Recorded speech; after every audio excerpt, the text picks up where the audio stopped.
والسلام على سيد الرسل وخاتم الأنبياء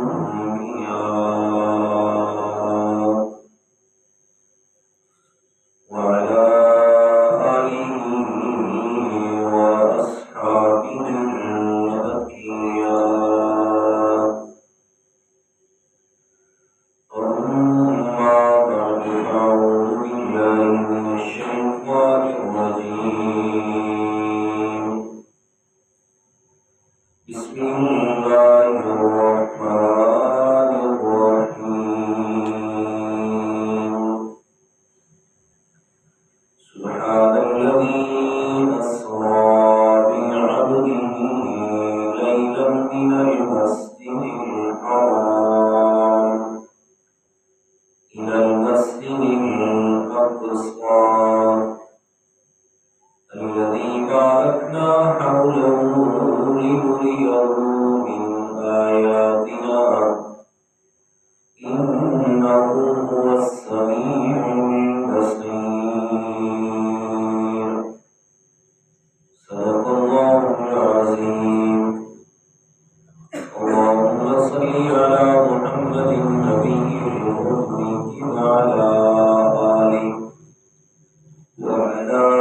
آله وأصحابه وسلم تسليما. سبحانك لا علم لنا إلا ما علمتنا إنك أنت العليم الحكيم.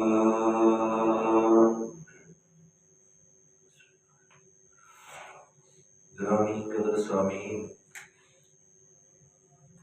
المخلصین الموحدین، دوستوں، بزرگوں، عزیز ساتھیوں، یہ ماہ رمضان جس میں آپ اور ہم سب گزر رہے ہیں، ماہ رجب المرجب کے نام سے موسوم ہے. تقریباً اپنے آخری ایام کے قریب ہے. ایک مشہور قول کے مطابق ماہ رجب المرجب میں اللہ تعالیٰ نے اپنے پیارے پیغمبر امام الانبیاء سرور کائنات جناب محمد رسول اللہ صلی اللہ علیہ وسلم کو معراج والا معجزہ عطا فرمایا. اسی نسبت سے آپ حضرات کے سامنے واقعہ معراج سے متعلق چند ایک باتیں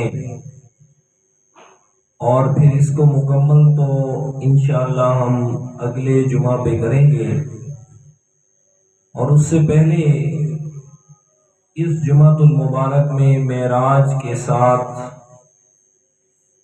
ایک اور ہستی کا ذکر کرنا بھی لازم ہے